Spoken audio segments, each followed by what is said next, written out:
Hello there and welcome to Spectrum Debate number 19. Whether you're watching on YouTube, Google Plus or on our website, spectrumdebates.com, you are very welcome. Tonight we will be debating a variety of topics chosen by our guests, whom we shall meet in a moment. We apologise for the delay in starting. We're having issues still with Google Hangouts. It's not our fault, and it's not even my fault this time, as is verifiable by, I'm sure, everyone who's been involved. We're very grateful for our guests, and we might even have a fifth guest joining us soon if we can get him on. Of course, as ever with our shows, we want to hear your views, and we want you to send in your questions or points to challenge each of our guests. You can do so using the hashtag SD19. I'll do my best to put your questions to our guests and to let all of our viewers know what you are thinking. Don't forget, if you're watching on Google+, you can also use the Applause app, which tells us how much you agree or disagree with what any guest is saying at any particular time. And at 9 o'clock, over on SpectrumDebates.com, a poll is launched which will ask you who your favourite debater from tonight is. Last week's winner of the favourite debate was, with 49% of the vote, Christopher Keane of the SNP. So well done, Chris. You'll note that Chris actually managed to beat the 45% that the Yes campaign reached in Scotland. So, Chris, you were more successful there. So, thank you. Without further ado, let me introduce you to each of our guests, and they go from right to left on my screen. Councillor Matthew Hulbert, a Liberal Democrat from Leicestershire. Good evening, Matthew. How are you? I'm very well, Gareth. How are you? Fine, thank you very much indeed. Tell me, what is the topic you're going to be introducing tonight? Well, my topic is that if there are coalition negotiations post-May 7th to 8th, that the Liberal Democrats would make the best and most sensible alternative coalition partners. Thank you very much indeed. That's nice and clear. Our next guest is joining us for the first time. It's Liam Bones, who is a journalist. Amongst other things, he's from the North East and I believe runs a blog about North East politics as well. Good evening, Liam. How are you? Good evening. I'm great. How are you? Fine, thank you. Thank you very much for joining us. What's your topic going to be tonight? So my topic is mental health and whether this government has done enough to deal with the issue of mental health in children. Thank you very much indeed, and welcome to Spectrum Debates. A returnee again, it is Dylan Morris, who is coming to us from the southwest tonight. Dylan, who has been on a leftward trajectory in recent times, but has certainly always been on the more liberal wing of politics. How are you, Dylan? I'm very well, thank you, Matthew. How are you? I'm great. It's particularly pleased to see the zippy green headphones back again. They are really quite remarkable. What's your topic? Couldn't find my other ones. Sorry about that. My topic this evening is this week's budget and the effect that the panel think it's going to have on the general election and on Britain in general. Brilliant. Thank you very much indeed. And our final guest is a returnee. He's from the Green Party. It's Bradley Alsop, who's the chair of the Greens at Northampton University. How are you, Bradley? Hello. I'm recovering from a heavy flu, so I'm on the recovery end, so hopefully I'm okay. Well, that's okay. What our belief is that a good debate on Spectrum is the best curative there is for any sort of cold. So you're in the right place for it. What's your topic for tonight? I want to talk about whether Britain has done enough to tackle climate change, particularly in light of some of the announcements that are in the budget. So it'll feed nicely into that question as well. Lovely. Thank you very much indeed. To remind you all, that noise was not me. Just to remind you all. Whoever it is can own up. Just to remind you all, my name's Gareth, I'm your host, and whilst, for full disclosure, I am a Conservative, I'll do my best to play devil's advocate and to challenge all of our guests tonight to make sure we explore each idea and topic properly. Our standard disclaimer, of course, is that whilst any of our guests may support a party, none of them speaks for or on behalf of that party. So take everything they say as entirely their own personal opinion. So to our first topic. This is going to be introduced by Councillor Hulbert. Without further ado, over to you, Matthew. Thanks very much, Gareth. Yeah, so I wanted to put the proposition that if we do have another hung parliament, as seems likely after May 7th, 8th, that the Liberal Democrats would make the best and most sensible potential coalition partners for either the Tories or Labour. Now, you've got to assume that we're in a position to be able to be part of coalition negotiations, number one. You've also got to assume that our members would support that happening. So if we can get over both of those two hurdles, and talk about the fact that we're now in a position to potentially be part of coalition negotiations, then I'd like to argue that if you think about all the potential coalition partners, so possibly UKIP, who really wants to be in a coalition with them, apart from the Tory right, you've got the SNP, who, although probably more sensible than UKIP, obviously want to break up the UK. So I'd like to suggest that actually the Liberal Democrats have been pretty good. Whatever you think about this coalition, they've been pretty good coalition partners. You know, it's been a stable coalition government for 5 years, where many people thought that it wouldn't last for much more than a few months, and have actually worked pretty well with people who ordinarily we wouldn't work well with, which is the Conservatives. So I think that, you know, whatever anyone might think of the Lib Dems at the moment, we actually have made pretty good coalition partners and are the most sensible alternative coalition partners for any potential government after May 7th, 8th. Thank you very much indeed, Matthew. Now, let me go, first of all, Bradley, to you, because obviously the Greens and the Liberals are, in some aspects, fighting over similar political territory. Now, how much of an influence do you think or hope the Green Party will have after the general election? Well, one of the things that's being floated amongst the Greens is an idea of a supply and confidence relationship with possibly a Labour government. But if we're being realistic, it's not going to be us on our own that hold that power. We're looking at kind of an anti-austerity movement with SNP and Plaid Cymru. I think this idea of SNP, you know, people always kind of throw out the comment that, well, they wanted to break up the UK. I'm not sure what people think that will mean if they get into a coalition. I don't think they're going to do all they can to make life difficult for everyone in the UK. I think if they actually get into a coalition, they're obviously still going to try and make sure the best policies are being passed for the people of Scotland and by proxy the whole of the UK at the same time. I don't think they're going to be going into a coalition just to kind of enact revenge upon people. I think that's kind of a bit of a vague kind of way to approach it. And I didn't really hear much about what the Lib Dems would actually do if they were in coalition and why they deserve to be in coalition again. Because as far as I'm concerned, they've stood back and let the Tories, you know, wreak havoc across society for the last 5 years. I'd like to put that question, actually, if I may, and ask, you know, one or two reasons why the Lib Dems would actually make a good coalition partner. Because I don't see anything that they've done that significantly blocked any Tory policies. Okay, well, let's start with that one, Matthew. Quick answer to this. Other than hanging around for 5 years, what use have the Liberal Democrats actually been?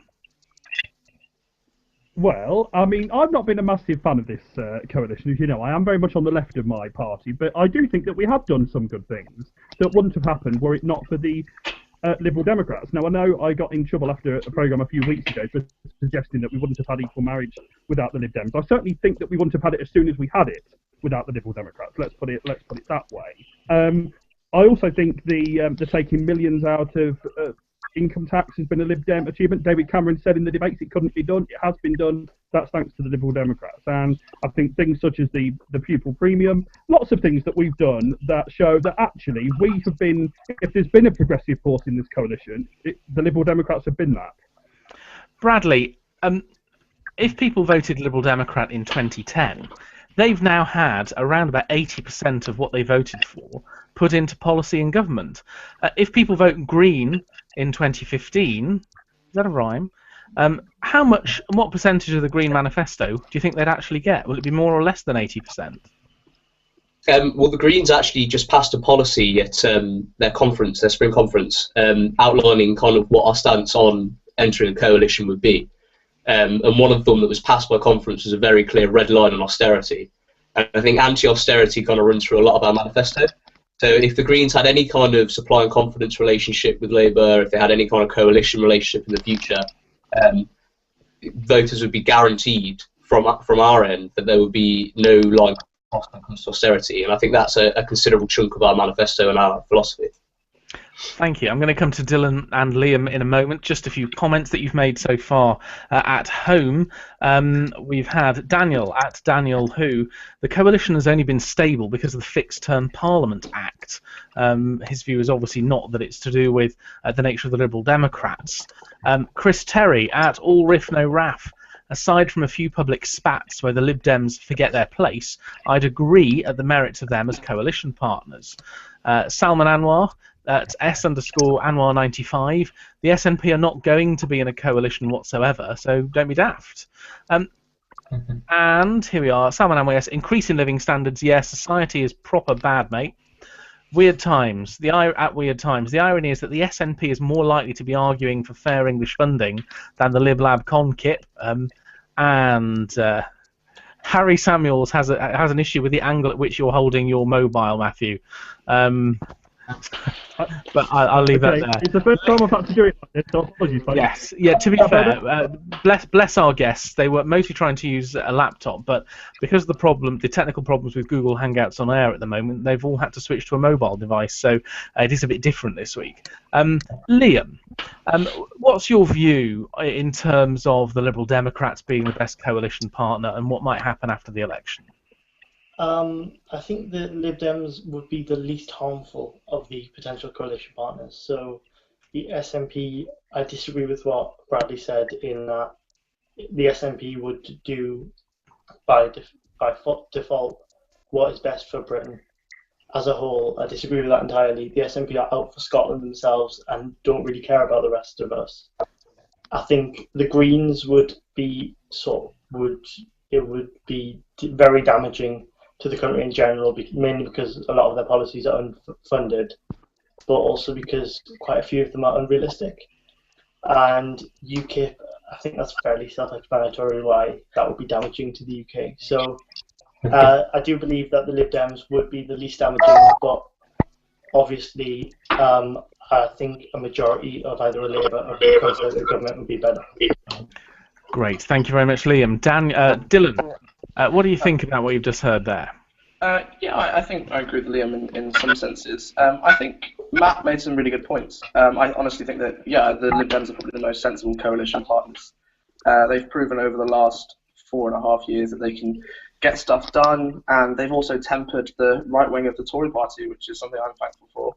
I mean, tuition fees, the actual report that was commissioned said that we should have no cap on tuition fees, and if there were no Lib Dems, I'm pretty sure that it probably would have been the policy the Tories pursued, but they got it down to £9,000, and yeah, they might have broken a promise, but they still kept it fairly, a little fairer than it would have been under just a Conservative rule. And yeah, I do think that Matt is still stupid for saying the Lib Dems brought an equal marriage. Thank you. A couple of the other points people have made so far on this, then I'll ask you all for your final comments before we get Matthew to close this one. David Jeffrey at @DavidJeffrey_. The Lib Dems have done loads, including losing an AV referendum and throwing their toys out of the pram over boundary reform. Chris Brown at C Brown Archer. I wouldn't mind seeing how the Greens do in a coalition. Salman Anwar has a slightly different view on that one. Greens, plural. You mean the Caroline Lucas party? Leon, Weird Times. If England had his own parliament back, it wouldn't matter what the SNP or other unaccountable UK MPs get up to. Josh Aaron R. There is a serious discussion occurring, but how awesome is that print behind Gareth? A very expensive print, which I got for I think about £10 from IKEA. I can well recommend that one, but it's great, isn't it? I like it. And Benjamin at Screw Labour, about as well as the ghost of Mother Teresa working at Stringfellows, I imagine, and that's in relation to the Greens having a go in government. Bradley, anything to add? Because I mean, what's the likelihood really of the Greens win? You know, I mean, are the Greens going to hold on to Brighton Pavilion? I think we will struggle to keep the council in Brighton, but I think from what I've seen in polls and what I've heard, Caroline is still very popular in Brighton. People have managed to distinguish her from the council. She's been a great MP. She's been voted hardest working MP, best friend to the environment MP. You know, she's won a lot of awards. I think she's done a great job, and I think she'll keep her seat. I think we've got a good shot at the seats as well. Norwich South and Bristol West, from what I've heard. I still think we will get a good vote share, but not a huge amount of seats, which will only highlight the need for electoral reform, as I said last week as well. Fair enough. Thank you very much. Dylan, Liam, either of you any closing comments on this topic? Not really, no. I Matthew's not here. Oh no, yes he is. He's Hello, coming hi, back, he's back. yeah. Hi. But yeah, I think that he does make really good points. I do generally agree with him that the Lib Dems are I think the reason they're probably the most sensible is because they're the least extreme. They're kind of quite centrist, and they do pretty well. The only thing that's a little bit frustrating is that Matt says that there will be a good coalition partner for either Labour or the Tories. So really, does it mean they're just going to vote with whoever gives them a bit of power? That's the only thing that I'm thinking there. On that point, though, if I could just come back on that. Yeah, well, you'll get to close this topic entirely in a moment, Matthew. I'm just going to explore a bit further with Dylan, because Dylan, I know, always appreciates it when I push things with him on this show. Just to ask Dylan, is it really a criticism of a political party that they want to get elected to the House of Commons and actually be in government? I mean, what is the point of resigning yourself to permanent opposition? No, I'm not saying that at all. I'm just saying that the fact that they are both sensible coalition partners, and Matt says for either Labour or the Tories, that just makes it seem like there's not really much principle there. Because if they're willing to vote through a Labour budget one year and a Tory budget the next, surely there are obviously very big differences between Labour and the Conservatives at the minute. They're kind of positioning themselves for the election. Does it not seem that with the Lib Dems voting with either of them, they don't really seem to have any principles? And they've spent 5 years in government now attacking Labour. And Dylan's gone silent. Okay, Liam, any other comments on this point? I was at Lib Dem conference last weekend, and it feels as if even the Lib Dems don't expect them to be part of a coalition in May. It was very sort of slow, and it's almost as if they're trying to do damage recovery instead of actually running a campaign. But I do agree with Dylan and Matthew in the fact that they're the least damaging and probably one of the most neutral parties that could go into a coalition. Thank you very much indeed. Matthew, you're going to get to close this topic now, but I'll give you a few more comments that people have made online, and you can then respond to all of them. Niall McLaughlin at NMAC94, what's the point of having a United Kingdom if you're going to try and make the opinions of non-English MPs irrelevant? That's in relation to having the SNP as coalition partners. Kay Crawford at the Kay Crawford, lots of respect for Caroline Lucas, but Natalie Bennett, a horror. Arse and elbow springs to mind. Chris Brown, of course the Lib Dems go for the power, that's why they stay fairly in the middle. Cameron S, Cameron _ surname, if the Lib Dems jumped over to Labour, they'd become simply a prop-up party losing all real support. Salman Anwar, I think it's wise not to put Lib Dems and tuition fees in the same sentence ever again. Natalie Cooper, realistically, what is the likelihood of a Lib Dem Labour coalition? And you might want to pick up on that one, Matthew. Robert Winfield, Liberal Democrats' blocking of the boundary reforms was a clear breach of the coalition agreements. And what else we got? Oh, Alessia, at Upon a Cloud. 3 questions. Why is host Gareth in a tee? It's actually a jumper. It's a thin jumper, I promise you all. Is host Gareth flirting with Dylan now? I never flirt with anyone. I'm an entirely sensible host here. And can someone open my wine, please? I'm a teetotaler, so I can't even help you with that one, I'm afraid, Alessia. So, Matthew, to close this topic, are the Lib Dems really the best coalition partners? Yes, I think we are. I mean, to answer a couple of those points on tuition fees, I mean, I still think it was a mistake that we said one thing before the election and then did another one after. But having said that, I certainly won't take any lectures from anyone from Labour in terms of tuition fees. When they said they wouldn't introduce them and then did, and then said they wouldn't introduce top-up fees and then did, and that wasn't as a result of coalition negotiations, that was with massive Labour majority. So I'll take no lectures from Labour on tuition fees. That's the first point. To answer Dylan's point, I'd rather not see us enter another coalition with the Conservatives. So I'm not one of those people, actually, who thinks that we can constantly be the coalition partner, whoever is in government. I would not support after May 7th, 8th, and I would not vote for a further coalition with the Conservatives.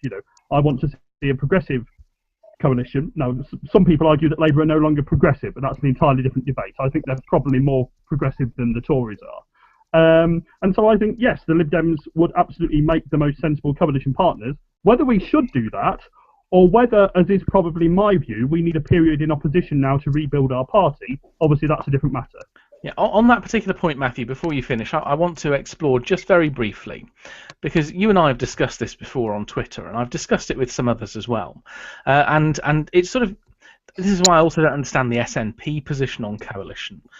Your view is you would rather never go into coalition with the Conservatives. Why then don't you just join the Labour Party? Well, I get this question a lot, and I get it from some of the economic liberal Lib Dems as well, because the Labour Party, of which I did used to be a member, are an authoritarian party. I am a liberal, and I don't agree with ID cards. I don't agree with the state spying on everything that we do. Do I agree with Labour on some things as a progressive? Yes, absolutely. I'm on the centre left, and I agree with the Greens on some things.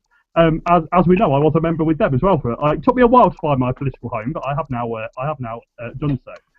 So I hope that there's a range of things that we can agree on across the centre left. But I am a liberal. I don't like illiberal things, and I vote against them every chance I get when they're debated at my conference. So I hate this idea that just because I believe in, because I would describe myself as a liberal social democrat, and that's the difference, is the word liberal. Okay, thank you very much, Matthew.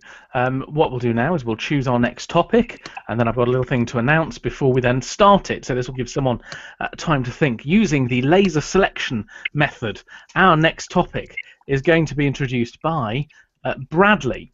Okay, so before we come to you, Bradley, just a reminder, I have tweeted a few minutes ago about our alternative election debate that's going to take place. Now, I've changed the date. It's going to be on the 19th of April, and in fact, all of a sudden, I'm thinking I've put the wrong month on the thing.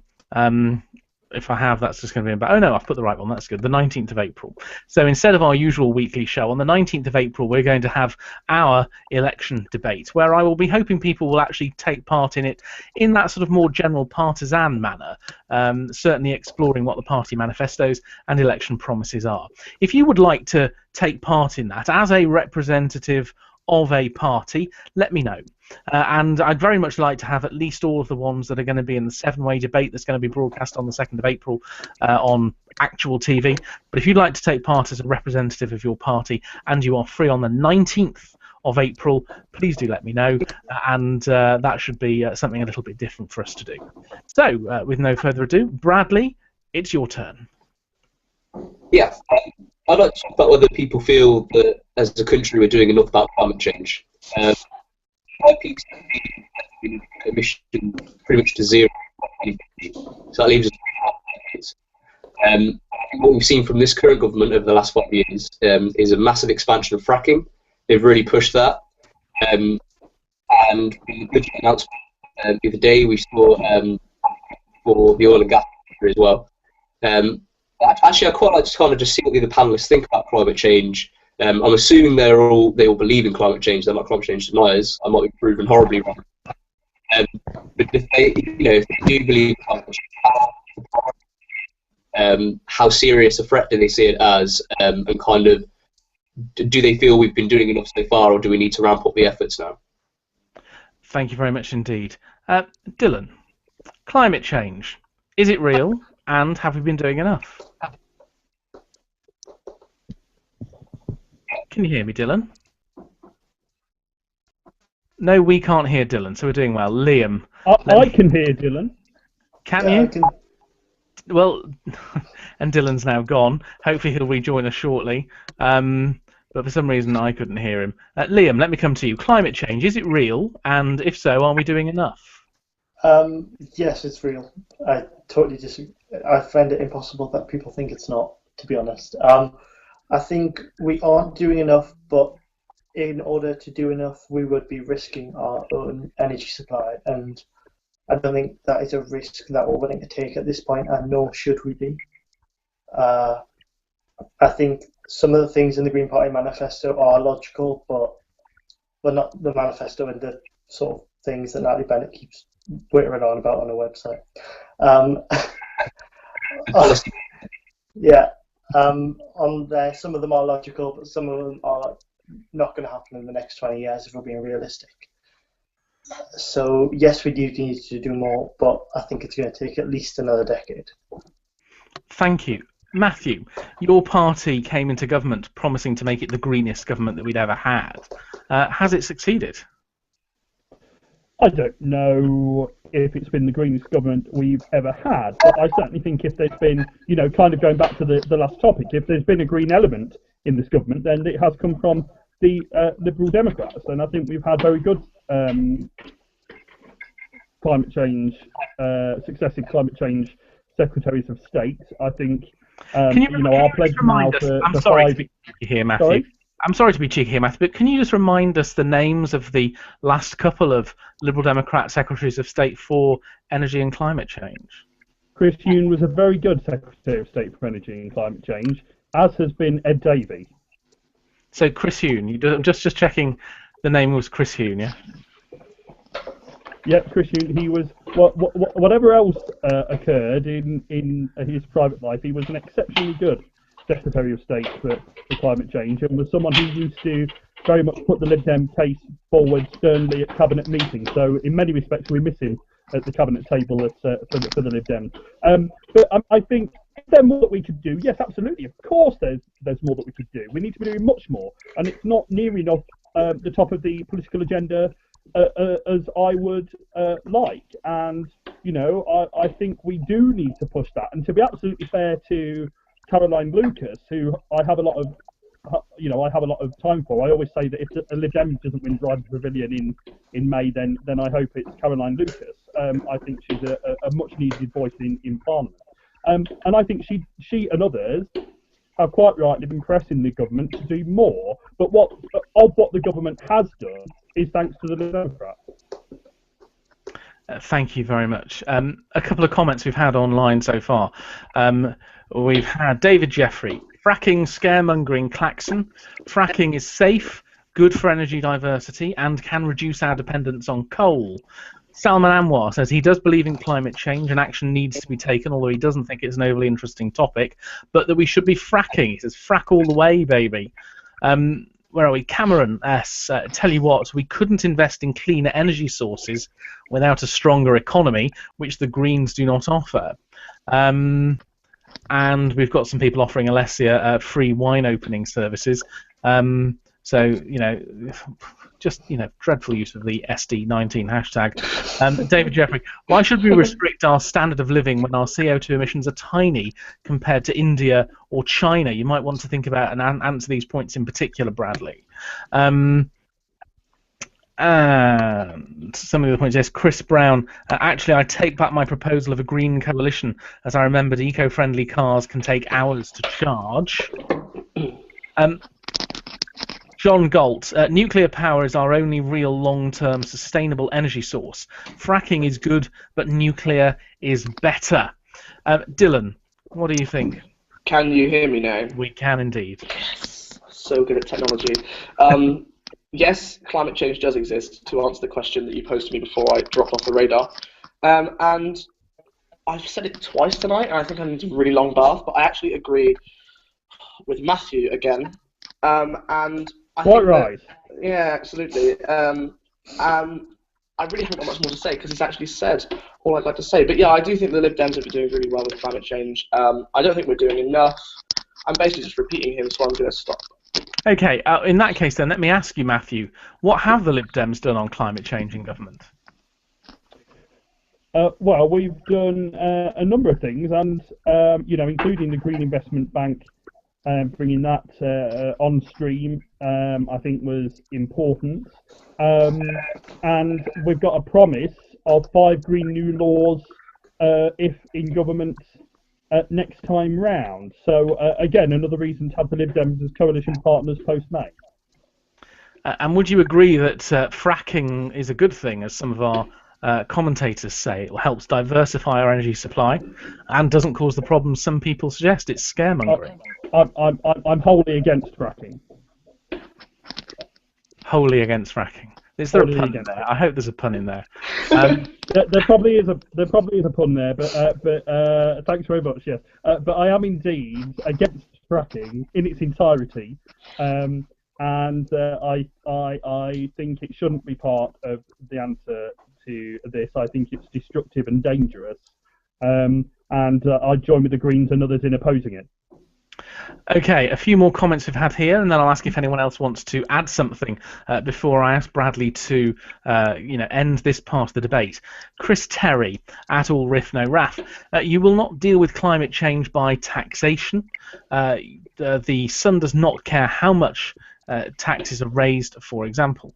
Darren Grimes, at Darren Grimes _. Caroline Lucas is bloody brilliant. There's a reason why everything she says in and out of government is picked up on positively.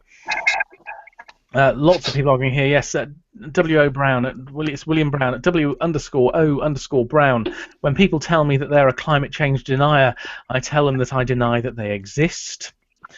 Josh Aaron R. One of the big reasons I ruled out voting Green is their stance on fracking. So we seem to have a bit of a debate going on here. An awful lot of people talking about how actually fracking and nuclear energy are particularly good, and that we need to be using them. Also, some people commenting that there appears to be a flourishing bromance between Matthew and Dylan. Before I ask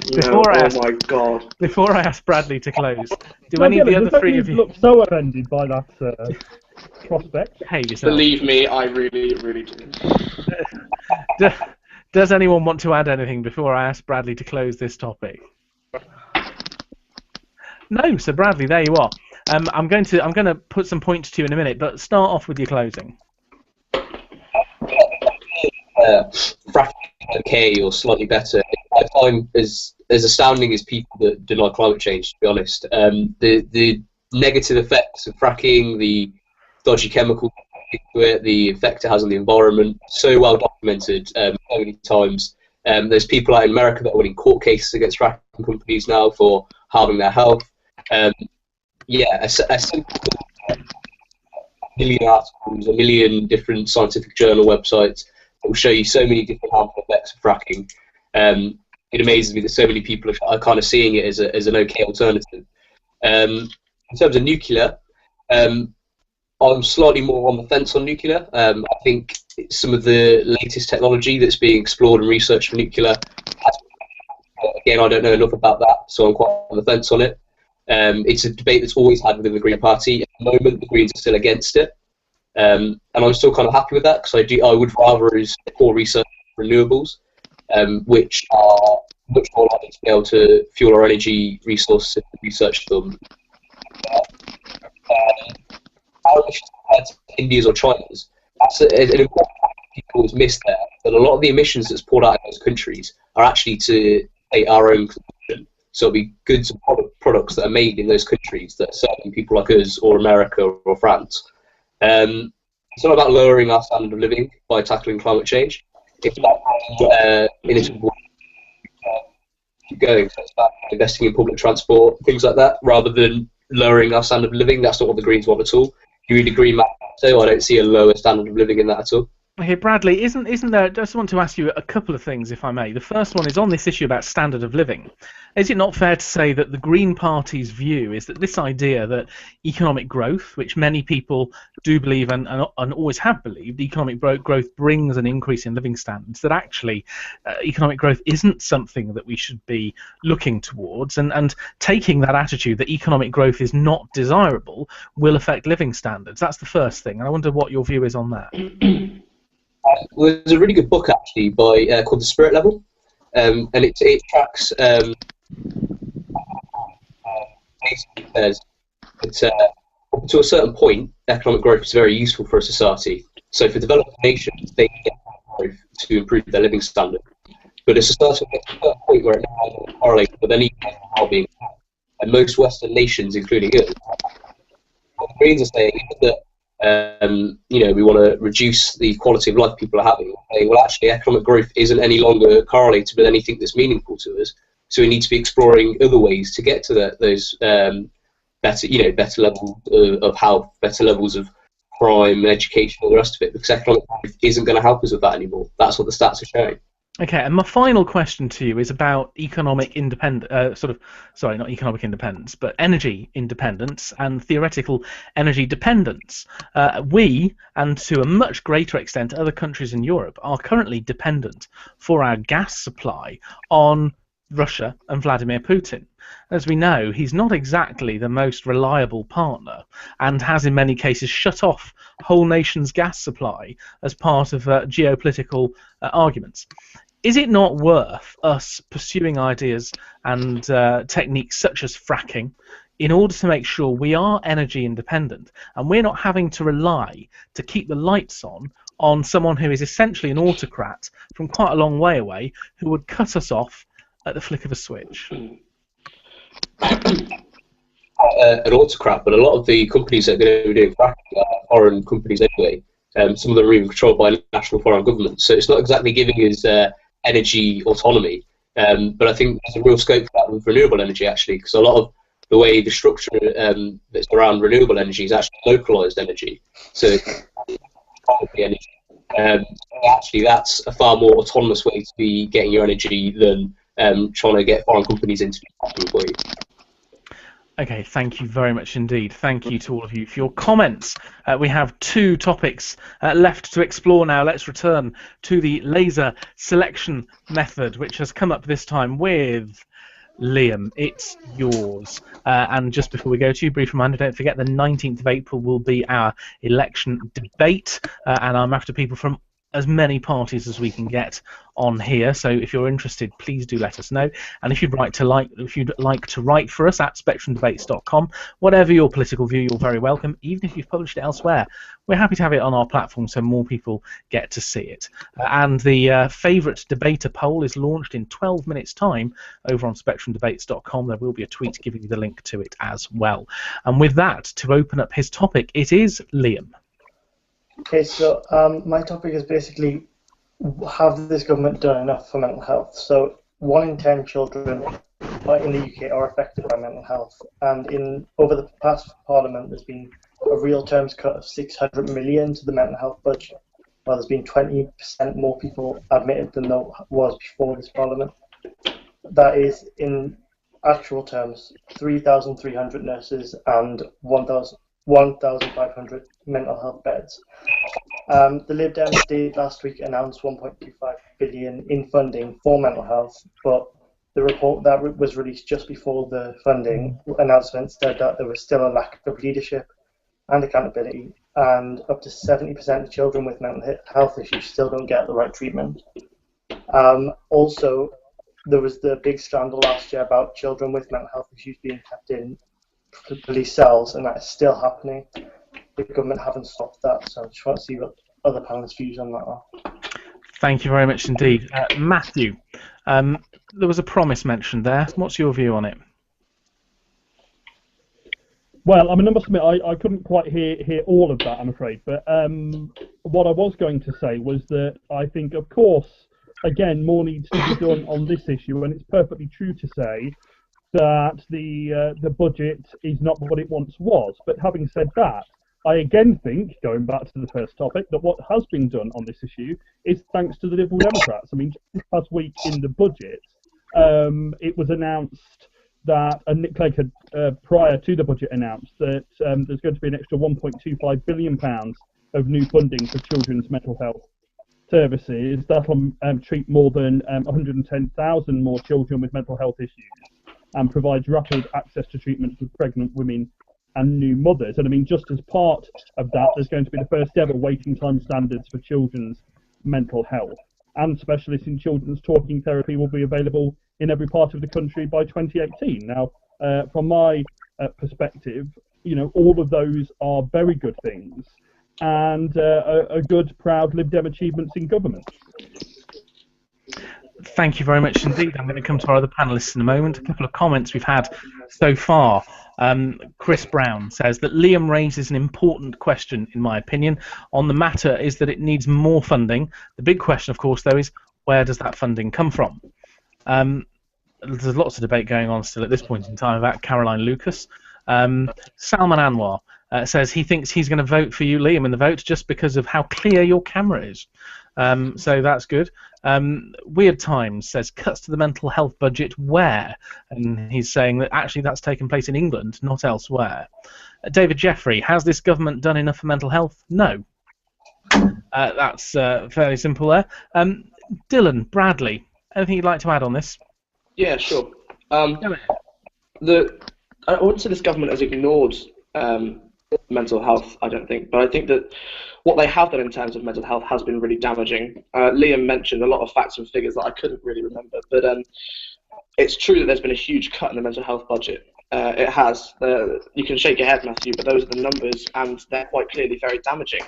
And it's not just the way in which it's funded; it's the way in which it's approached by the NHS and by private people as well, because there's not enough investigation into the malpractice that Liam mentioned. Looking at waiting times, they need to be lower. A lot of people, especially in Plymouth, we have CAMS, which is the Child and Adult Mental Health Service. I'm not sure if that's a national thing or just a Plymouth thing, but the waiting times for that here is something like 2 months for a young person with a mental health problem. That for me is just far too high, extremely, extremely high, and that's the kind of thing that hasn't been tackled at all by this government. But that's why we're going to be introducing waiting time standards, Dylan. Yeah, I wasn't saying that your comments were wrong. I completely agree with what you said. But I just think that if you want to judge them on their past 5 years rather than on their promises, then I would say the Liberal Democrats and the Conservatives are equally culpable. Labour had 13 years and didn't do as much as they should have either. There's no party here that is doing everything right whatsoever. Nick Clegg did do gave a few speeches on mental health earlier this week, and I read through some of the press releases that he gave, and they were really promising, and it was great. If he can deliver with it, if he can't, then there's no point voting for him because it might just be another empty promise.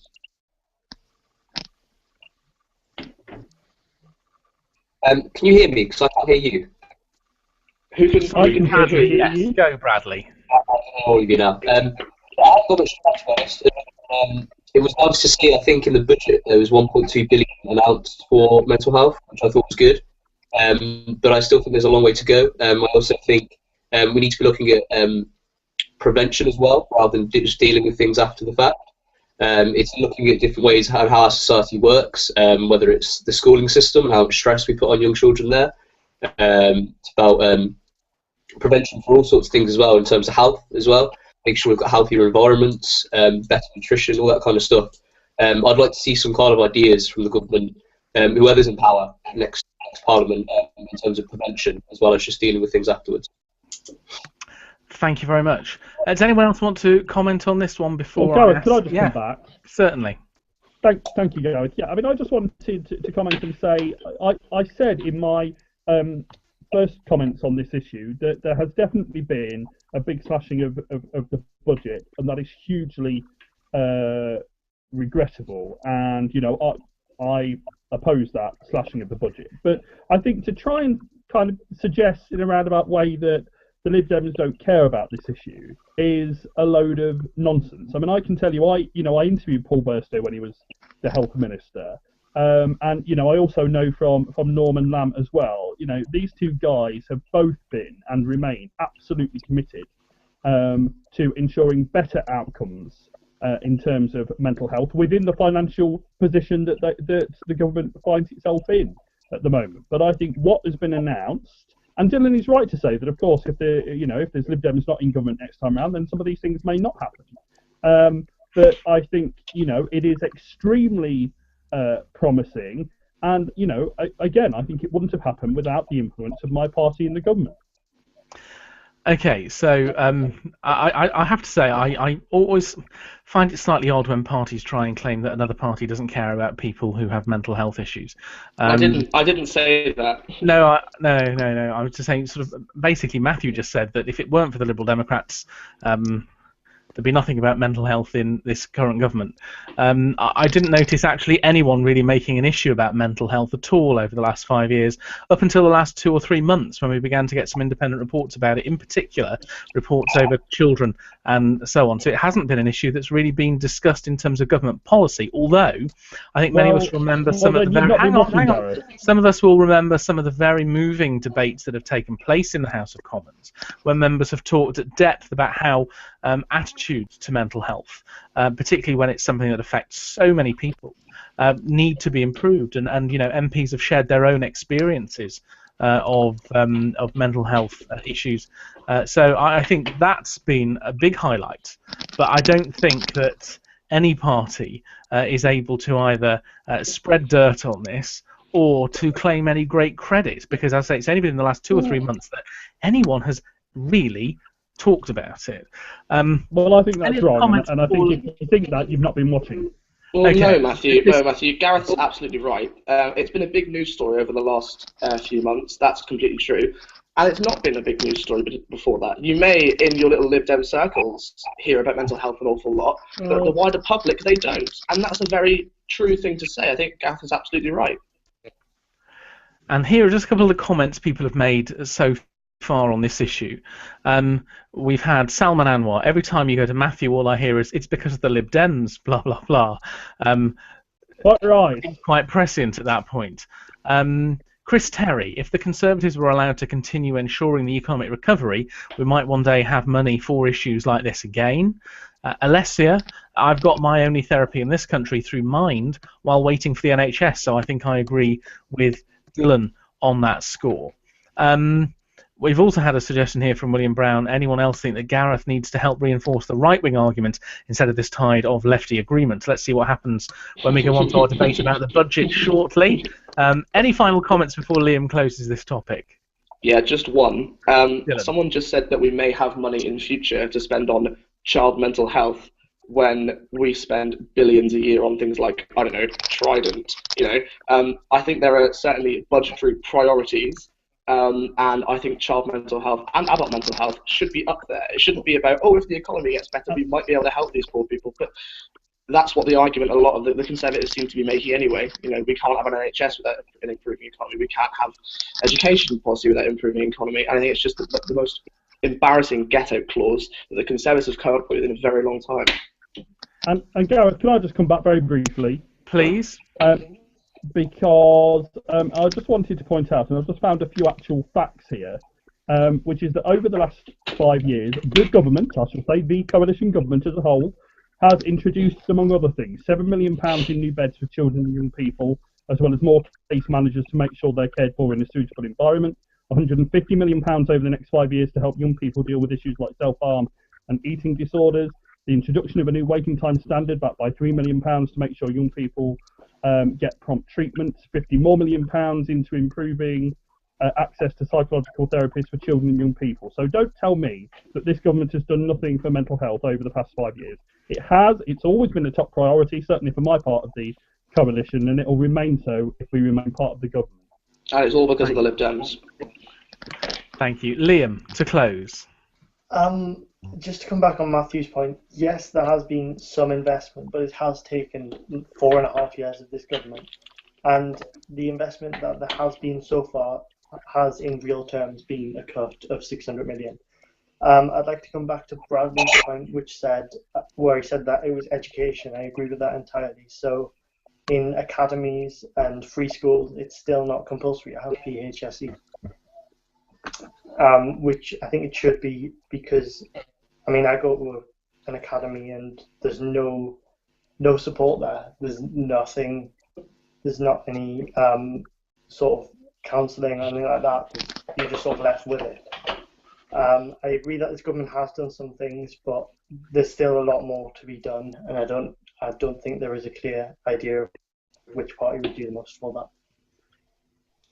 Thank you very much indeed. Thank you all at home for your comments. We are about to move on to our final topic, which is Dylan's. But don't forget, if you're interested in taking part in this show next week or in future and you'd like to appear down here, get in touch. DM us on Twitter, get in touch on Facebook, have a word, and we very much welcome you on. We'll have to keep an eye on the technical issues with Google, because at this point in time it seems only mobile devices seem to be allowed to get on, other than from the host's chair, which is slightly irritating, of course, but we'll have to keep an eye on that one. So, our final topic, it's about the budget, and here's Dylan. I'm sure a lot of people are kind of tired of hearing about the budget already, and it was only like this week. But still, I'll bring it up because I like talking about it, and it's my topic, so there. I think I saw a lot of people tweeting after the budget that it would probably win the general election for the Conservatives because of how great it was. And I think some of it was really, really good. I think there was also a really kind of almost a lackluster air about it. There was kind of no real radicalism behind the budget. Nothing was really happening. They were just kind of announced a few figures, a couple of pennies came off a pint. He kept tobacco duty the same, which I was really annoyed about. And that was it. And then Ed Miliband stood up and gave a terrible response, which will go down in history as one of the worst budget responses I've ever seen. But I was just wondering what the panel thought. Kind of two questions. What did you think of the budget? And do you think it will win the general election for the Conservatives? Thank you very much indeed. Well, let's begin. Bradley, with you. What did you think about the budget? Yeah, I agree. It was quite lacklustre, really. I saw one financial expert comment on it, kind of saying that George had been very told he hadn't gone out on a spending spree, promising lots of things before an election. And you're right, it kind of had a very air of he was playing it safe, didn't want to ruin anything. The biggest worry in there for me was the tax cuts for the oil and gas industry. That's absolutely the opposite direction we need to be heading in if we're dealing with climate change. I'd rather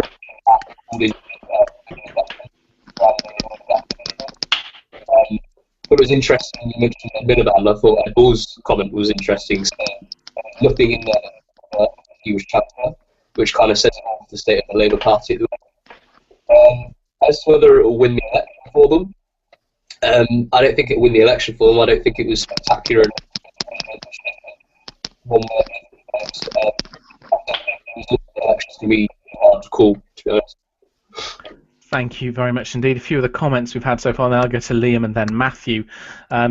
Someone mentioned, if you want to talk about the budget, says Chris Brown at C. Brown Archer, why don't we talk about the £250,000 allocated to tackling aggressive seagulls?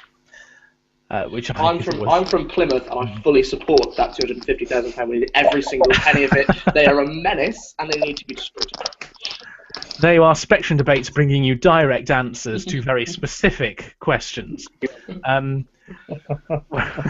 We do always get it there.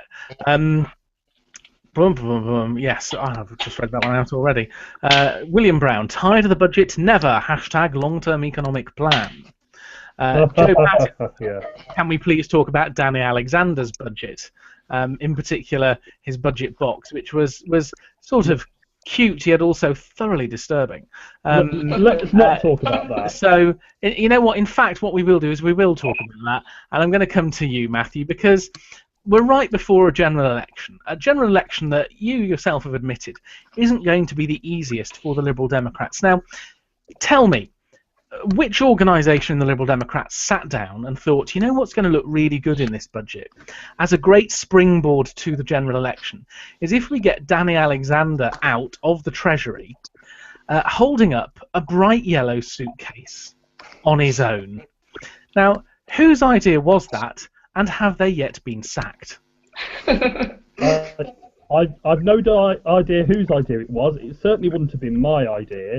And I'm also still pretty kind of seething at the fact that Danny Alexander is our economic spokesman and not the fantastic, the brilliant, and the wonderful Vince Cable, who clearly should be our economic spokesman. I was with Vince last Saturday at Liverpool Spring Conference, and he was in fine fettle, and I think he'd do a much better job, in my personal opinion, as our economic spokesman. But returning to the actual issue of the budget, I can't believe you're moving off the yellow box without sounding like a broken record and saying that I think the Lib Dems have got some good wins in the budget.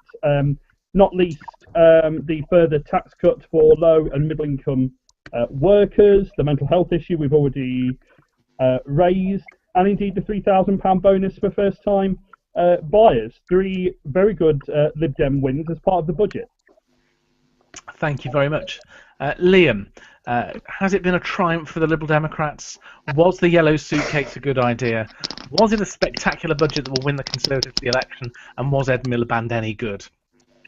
The yellow box was ridiculous. They sold it for I think on the Sunday of conference, it was like £1,750 they sold it to someone.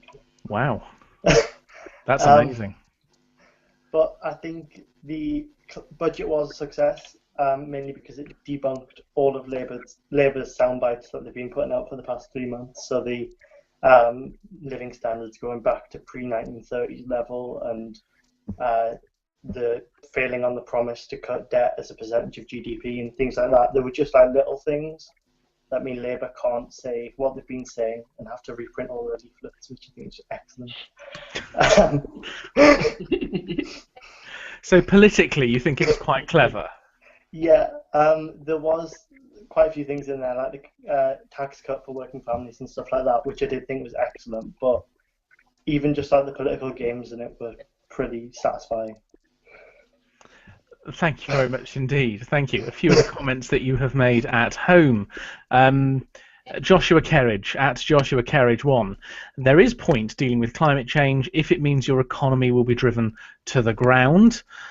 David Jeffrey, oh yes, let's tax oil and gas because energy bills aren't too expensive already. Joe Pattinson at Joe_Pattinson. It's all about the yellow box. Salman Anwar, the budget isn't flashy, but it's strong, sensible, and works well with our Claxon long-term economic plan. Alessia, I remember seagulls in Cardiff as wide as my hips, so she's not sure that money is badly spent.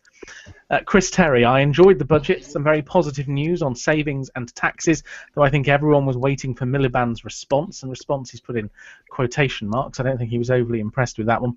William Brown, Danny Alexander's yellow suitcase, he was just showing that he's all packed and ready to leave.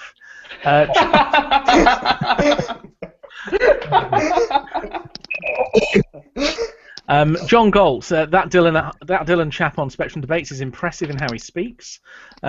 David Jeffrey, the Lib Dems can't start sacking people, Gareth. They've only got about 10 members now. What nonsense. David Jeffrey, the home buyers ISA is a terrible idea, stoking demand in an already overheated market. Josh Kerridge, I'm not sure how realistic the Tory surplus is.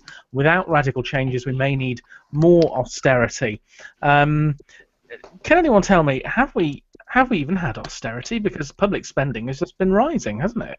We have had austerity, but by the time, if the Tories get back in, by the end of 2018, we'll realise that we've got it so good right now, because what they're going to do is have actual austerity, as many people in the Conservatives are calling it, and try and get this surplus, which was reduced in the budget, I think, by about 15 billion. But yeah, you ain't seen nothing yet compared to what's going to happen if the Tories get back in with a majority.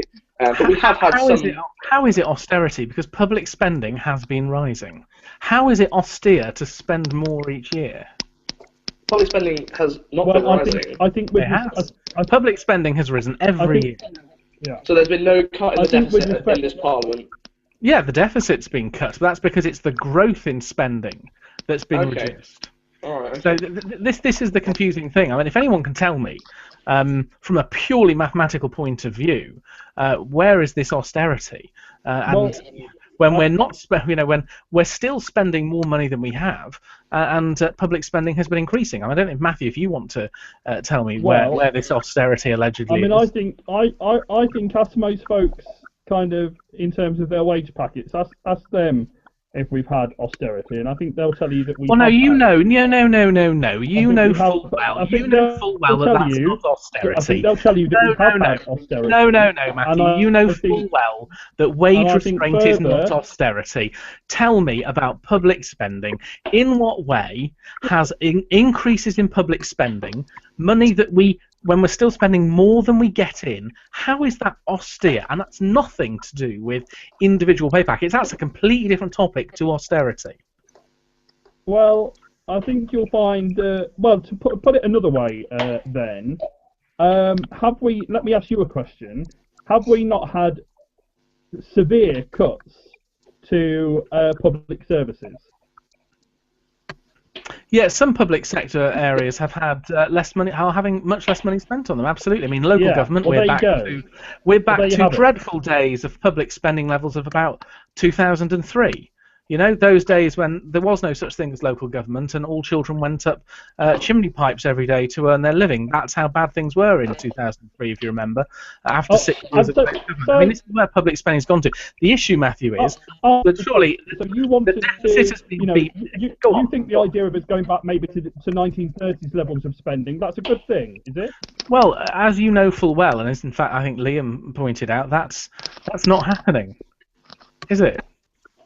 Well, you seem to be advocating it. I mean, No, you're putting words into my mouth. I'm asking a very simple thing. If we are spending more money than we have, which is true, and if we are spending more money overall each year than the year before, which is true, how is that austerity? Can I ask you a question? I'm just wondering, I don't know if you know the figures, but I'm wondering where increased expenditure is coming from, because I'm pretty sure it won't be coming from the services that help protect the most vulnerable. I'm so sorry, Bradley, you're going to have to repeat that point because you broke up a little. What I'm trying to say is, I think we've definitely seen cuts in those services that help those disadvantaged, and whether that, gives you that definition you're looking for in terms of austerity, I don't know. I don't really care either way. All I know is that the poorest class have definitely been hit the hardest. That's honestly in that control. That needs changing. Whether we can call it austerity or not technically, I'm not really that bothered about. Exactly. Where the increased public expenditure is coming from, but it's certainly not the welfare budget, I don't think.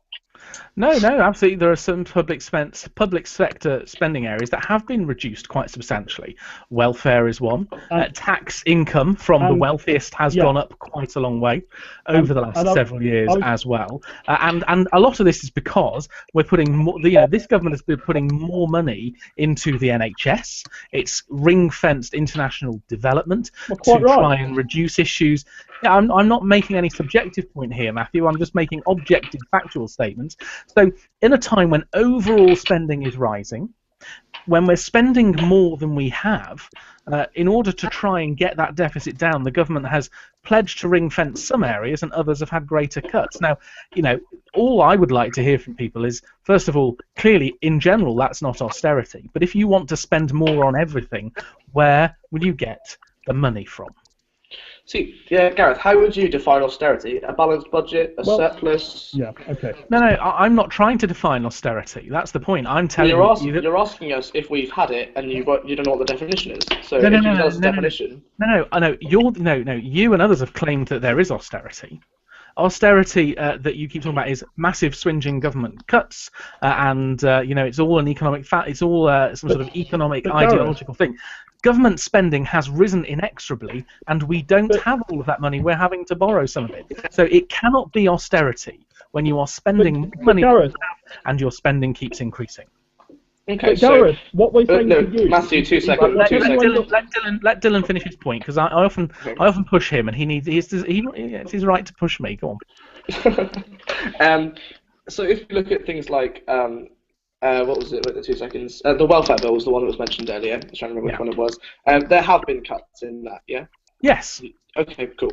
So if we look at individual departments, some of them are undergoing austerity, things like welfare, and some places aren't. So we have had austerity. It's just not overall austerity. Some places are receiving cuts, and some places aren't. So in terms of welfare, so if we look at someone, I don't know, who is on welfare, they may have felt quite a lot of austerity over the last few years because the welfare bill has been reduced.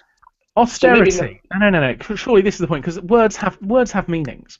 Absolutely. And when people say we're in a time of austerity, we're not in a time of austerity.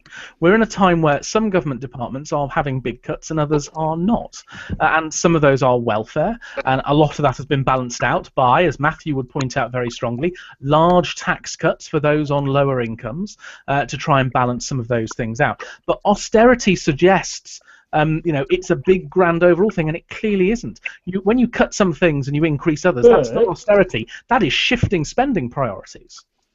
Well, as I said, in some areas of the UK, some departments of the government have been experiencing austerity, because it is an overall thing for them. No, some government departments have had cuts in their expenditure, but that's not austerity. Austerity, as I said, overall, austerity is not necessarily default overall. It can be individual departments. I'll get to speak in a minute. Sorry, Matthew. Obviously, no one's heard from you tonight. Off you go. Well, I just wanted to say, very briefly, that, as our friend from the Greens and others have said, I'm not especially bothered about the what you call it. What we're saying to you is that there's been real cuts in lots of very important departments, and that people have felt that very keenly in their back pockets and in terms of welfare. Now, whether that meets some grand idea of whether or not it's officially austerity, I'm not really that bothered about.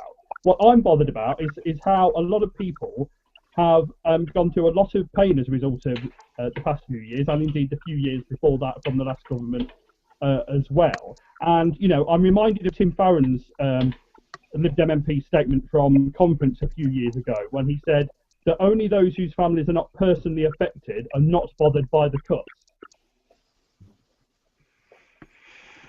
Okay. Anyone else want to come in on this and make some comments? Yeah. Liam, go.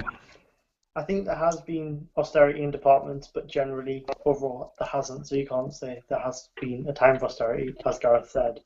And the places where the budgets have been cut, it has been cut from bureaucracy. So it hasn't been cut from vital parts. It's been cutting the bureaucracy in those departments. So No. the cuts that are happening are things that can happen without having a major effect on the way the department works. Thank you very much. Some of the comments people have tweeted so far. I won't do the ones that would be bigging up my own ego. Charles Tennant at UK_Tennant. Typical politics, a question being answered with another question. And that may well have been at me, which is fair enough. Josh Aaron R. I thought this would make the decision of who to vote for more difficult. If anything, I'm closer to deciding. That's interesting to hear. We're getting some clarity here. This is good. David Jeffrey, public spending has increased, but as a share of GDP, it's gone down.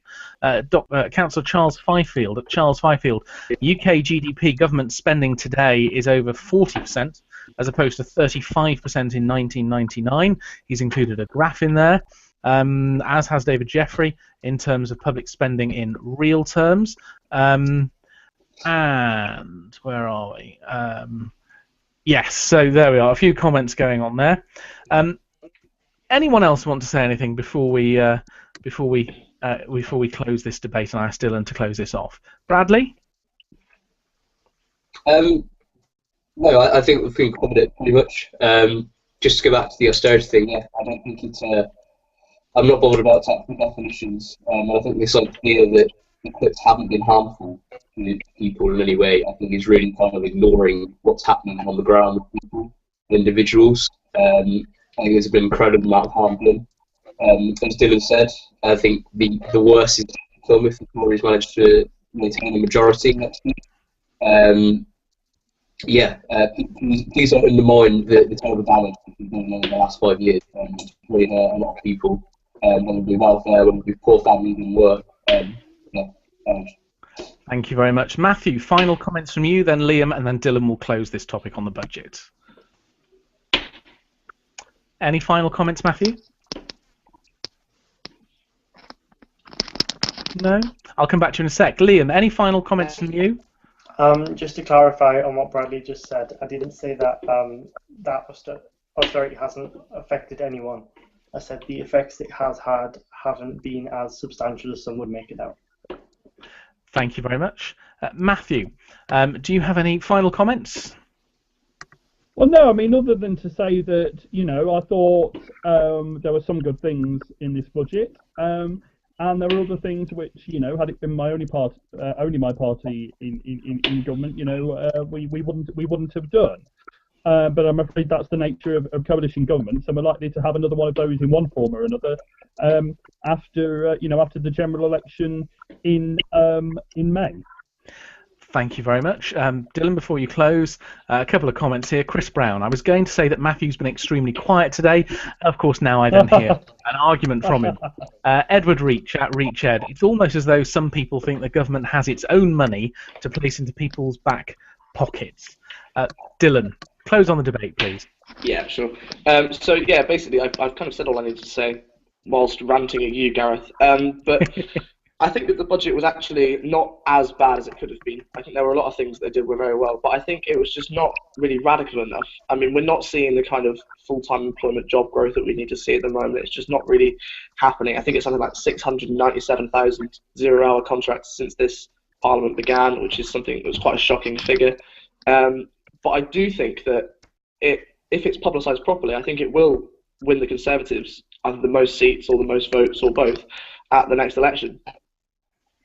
Thank you very much. Thank you all very much indeed at home for watching. Tonight, of course, we've resolved the fact that spending on seagulls is important, and nobody can really tell us whether austerity means everything or a little something, and so on and so forth. So there's been a lot going on here. Thank you very much for that. Your tweets and your comments are always greatly appreciated. The poll is open over at spectrumdebates.com for your favourite debater from tonight. We will be back next week with more guests. If you would like to be one of those, please get in touch. You'd be very welcome. And if you would like to take part in our party election debate on the 19th of April, get in touch. You'd be very welcome. And likewise, if you'd like to write to us or anything you have written and you'd like us to put it on our website, we'd love to hear from you. Thank you very much indeed. Enjoy the rest of your Sunday. Good night.